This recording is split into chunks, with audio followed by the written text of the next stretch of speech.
जी नमस्कार, कैसे हैं आप सभी। एक बार फिर से मैं आपका अपने प्लेटफॉर्म कॉम्पिटिटिव हिंदी क्लासेज में बहुत बहुत स्वागत करती हूं। आज की क्लास को स्टार्ट करने से पहले एक छोटा सा मोटिवेशनल कोट को हम देख लेते हैं।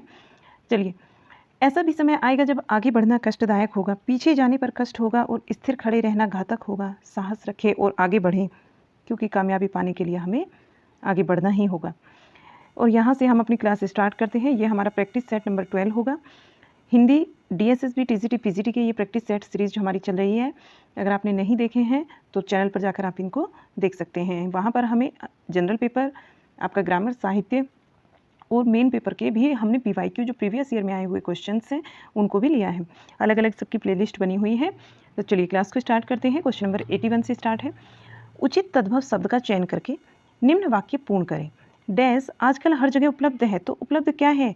हर जगह गेहूँ उपलब्ध होता है। गेहूँ जो है वो गोधूम का तद्भव है। गोधूम शब्द तत्सम शब्द है। क्षेत्र खेत का तद्भव तत्सम शब्द है। नारिकेल का जो तद्भव शब्द होगा वो नारियल होगा और गोधूम का होगा गेहूँ। चलिए next question, question number 82। Mean Ketu शब्द के उचित विग्रह की पहचान करें।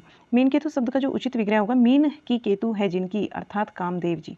मीन की केतु है जिनकी, अर्थात कौन? कामदेव। चतुर्भुज का क्या होता है? चतुर्भुज 4 है भुजाएं जिसकी, अर्थात कौन? विष्णु भगवान। पीताम्बर पीला है, पीला वस्त्र धारण करने वाला, या पीला है अंबर जिसका, पीले वस्त्र को धारण करने वाला, ऐसे भी बोल सकते हैं। कौन होगा? श्री कृष्ण। क्वेश्चन नंबर 83 हम देख लेते हैं। कानून की अनभिज्ञता से बहुत हानि होती है, इसीलिए उसकी विज्ञता आवश्यक है। उसकी ये मैं आंसर भी बोल दिया, क्योंकि अनभिज्ञता का यही होता है, विज्ञता। चलिए, उपयुक्त शब्द चुनकर उपरोक्त वाक्य में रिक्त स्थान की पूर्ति करें। यहाँ पर जो है हमारा विज्ञता सही होगा, उसकी विज्ञता को जानना आवश्यक है। चलिए नेक्स्ट क्वेश्चन देख लेते हैं। Question number 84। केकी रव की नुपुर ध्वनि सुन जगती जगती की मूक प्यास। केकी रव की मुकुर ध्वनि सुन जगती जगती की मूक प्यास में हमें अलंकार बताना है कि कौन सा अलंकार है। जगती जगती 2 बार आया है। पहले जगती का अर्थ होता है संसार और दूसरे जगती का अर्थ होता है जागना, यानी कि दोनों ही शब्दों का, जागना और संसार, इनसे अर्थ लिया जाएगा। चलिए आगे देख लेते हैं। Question number 85। निम्नलिखित में से शुद्ध वाक्य का चयन कीजिए। तो शुद्ध वाक्य आप पढ़ सकते हैं इनको। कौन सा शुद्ध वाक्य होगा? यहाँ पर जीवन एक ऐसा पथ है जिससे होकर सभी को चलना पड़ता है, ये यहाँ पर सही होना चाहिए। हाँ, ये ठीक है, आंसर आपका सी ही होगा यहाँ पर। चलिएगा नेक्स्ट क्वेश्चन। सोहत ओढ़े पीत पट श्याम सलोने गात। सोहत ओढ़े पीठ पट श्याम सलोने गात, मनो नील मणि सैल पर आतप परियो प्रभात।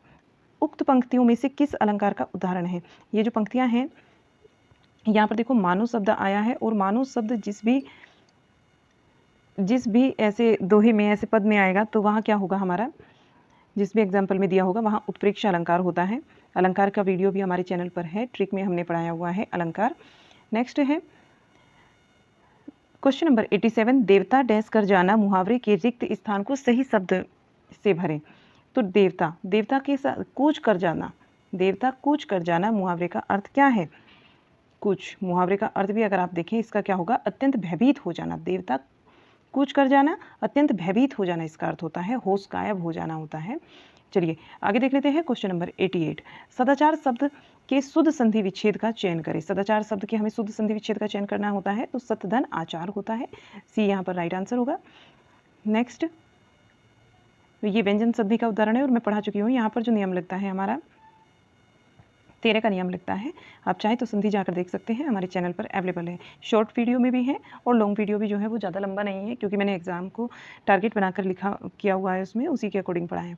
निम्नलिखित में रेखांकित में से कौन सा रूप है? निम्नलिखित क्रिया का कौन सा रूप है? इसमें जो रेखांकित शब्द दिया हुआ है, क्रिया का रूप बताना है। कृष्ण बांसुरी बजाकर गोपियों को नचाते हैं। कृष्ण बांसुरी बजाकर, यहाँ पर बांसुरी को बजाकर में बताना है। नचाना पूर्व का बाद वाली क्रिया है और ये पूर्वकालिक क्रिया में आएगा, ठीक है। Next question number 90। उन्नति के लिए मानसिक और आर्थिक डैश की आवश्यकता होती है। स्वयं विवेक का अनुसार उचित शब्द चुनकर उपयुक्त वाक्य में रिक्त स्थान की पूर्ति करें। तो यहाँ पर सक्षमता, हमारा जो सही आंसर होगा ए होगा, सक्षमता। Next question, question number 91। एक दिन का आवना दूजे दिन अनखावना। उक्त लोकोक्ति का प्रथम खंड अशुद्ध है और शुद्ध खंड का चयन करें। इसमें जो शुद्ध खंड होगा, एक दिन का पाहुना दूजे दिन अनखावना, ये होगा पाहुना यहाँ पर आएगा। तो सी आंसर यहाँ पर हमारा राइट होगा। नेक्स्ट क्वेश्चन नंबर 92, निम्नलिखित में से कौन सा शब्द थकान का पर्याय नहीं है? थकान का हमें बताना है, पर्यायवाची नहीं है। तो यहाँ पर आश्विन थकान का पर्यायवाची नहीं होता, श्रांति, परिश्रांति और क्लांति होता है, लेकिन थकान का जो है आश्विन नहीं होता। नेक्स्ट क्वेश्चन नंबर 93, अन्वेषण शब्द के शुद्ध संधि का चयन कीजिए। अन्वेषण शब्द के शुद्ध संधि विच्छेद का चयन कीजिए। अनुधन एषण होता है, अनुधन एषण।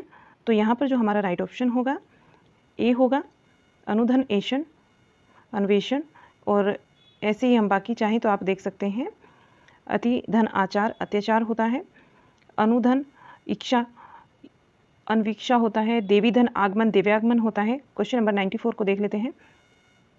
क्वेश्चन नंबर हमारा 94, दिए गए शब्दों में से शुद्ध विलोमार्थी युग्म की हमें पहचान करनी है। तो विलोमार्थी यहाँ पर शानदार और शर्मनाक, ये होगा विलोम, एक दूसरे का विलोम जो है शानदार और शर्मनाक होगा राइट आंसर। क्वेश्चन नंबर 95, जो विधि के विरुद्ध है, इस वाक्यांश के लिए एक शब्द का चयन करें जो विधि के विरुद्ध है। तो यहाँ पर अवैध होता है, जो विधि के विरुद्ध होता है उसको अवैध बोला जाता है, और जो वैधानिक विधि के अनुसार होता है, अधीन होता है, उसको हम वैधानिक बोलते हैं। अक्षम वो होता है जो किसी कार्य को करने में असमर्थ हो। यहाँ क्वेश्चन नंबर आते हैं 96 से लेकर 100 तक। ये गद्यांश के अंतर्गत एक गद्यांश दिया हुआ है, उससे अकॉर्डिंग आपसे 4 से 5 क्वेश्चन पूछे जाएंगे, तो तब आंसर देना है। चलिए क्वेश्चन को, इसको पैराग्राफ को रीड कर लेते हैं। दिए गए गद्यांश को ध्यानपूर्वक पढ़ें और प्रश्नों के उत्तर दें। मनुष्य उत्सव प्रिय होते हैं। उत्सव का एकमात्र उद्देश्य आनंद प्राप्ति है। यह तो सभी जानते हैं कि मनुष्य अपनी आवश्यकता की पूर्ति के लिए आजीवन पर्यंत करता है। आवश्यकता की पूर्ति होने पर सभी को सुख होता है, पर उस सुख और उत्सव के इस आनंद में बड़ा अंतर है। आवश्यकता अभाव सूचित करती है, उससे यह प्रकट होता है कि हमें किसी बात की कमी है। हमें किसी बात की क्या है? कमी है। मनुष्य जीवन ही ऐसा है कि वह किसी भी अवस्था में यह अनुभव नहीं कर सकता कि उसके लिए कोई वस्तु नहीं रह गई। एक के बाद दूसरी वस्तु की चिंता उसे सताती ही रहती है। इसलिए किसी एक आवश्यकता की पूर्ति से उसे जो सुख मिलता है वह अत्यंत क्षणिक होता है, क्योंकि तुरंत ही दूसरी की आवश्यकता उपस्थित हो जाती है। उत्सव में हमें किसी बात की आवश्यकता का अनुभव नहीं, उत्सव में हम क्या करते हैं? किसी भी बात की आवश्यकता का अनुभव नहीं करते। यह आनंद जीवन का आनंद है, और काम का ही नहीं, उस दिन का हम कर्तव्य भार की अपेक्षा कर देते हैं। उस दिन हम कर्तव्य भार की उपेक्षा कर देते हैं और तथा गौरव और सम्मान को भूल जाते हैं। उस दिन हमें उच्छृंखलता आ जाती है और स्वच्छंदता आ जाती है। उस रोज हमारी दिनचर्या बिल्कुल ही नष्ट हो जाती है। व्यर्थ घूमकर, व्यर्थ काम कर, व्यर्थ खा पी कर हम लोग अपने मन में अनुभव करते हैं कि सच्चा आनंद पा रहे हैं। उपयुक्त गद्यांश का शीर्षक क्या होगा? कार्य क्या होगा इसका शीर्षक? कार्य भार उत्सव होगा, या फिर उत्सव का महत्व होगा, निरुद्देश्य होगा, या स्वच्छंदता का उत्सव होगा? तो यहाँ पर उत्सव का महत्व होगा। नेक्स्ट क्वेश्चन, क्वेश्चन नंबर 97, निम्नलिखित में से कौन सा शब्द केवल का पर्यायवाची नहीं है? केवल का जो पर्यायवाची नहीं है वो एकमात्र भी होता है, सिर्फ भी होता है और निरा भी होता है, लेकिन भी यहाँ पर नहीं होता। नेक्स्ट है, गद्यांश में उपयुक्त शब्द सम्मान के विलोम का चयन करें। सम्मान का विलोम क्या होता है? अपमान होता है। सम्मान का विलोम अपमान सही आंसर होगा। आदर का निरादर होता है, अनादर भी होता है, इज्जत का बेइज्जती होता है। गद्यांश में से कौन सा गहन तथ्य छुपा हुआ है? गद्यांश में जीवन का ऐसा कौन सा गहन तथ्य छुपा हुआ है? तो यहाँ जो हमारा आंसर होगा, राइट आंसर जिसको हम देखेंगे, उत्सव में किसी वस्तु का अनुभव ना होने से विशुद्ध आनंद की प्राप्ति होती है, और हम सही अर्थ में चिंता मुक्त और स्वच्छंद होकर कुछ समय के लिए जीवन का रसावदान करते हैं। किंतु यह आनंद वास्तविक और स्थायी होता है, मन को नई शक्ति देता है। नेक्स्ट है क्वेश्चन और लास्ट क्वेश्चन, निम्नलिखित में से किस वाक्य में क्षणिक शब्द का उचित प्रयोग किया गया है? निम्नलिखित में से किस वाक्य में क्षणिक शब्द का उचित प्रयोग किया गया है? तो यहाँ पर यह विपत्ति तो क्षणिक है, चली जाएगी।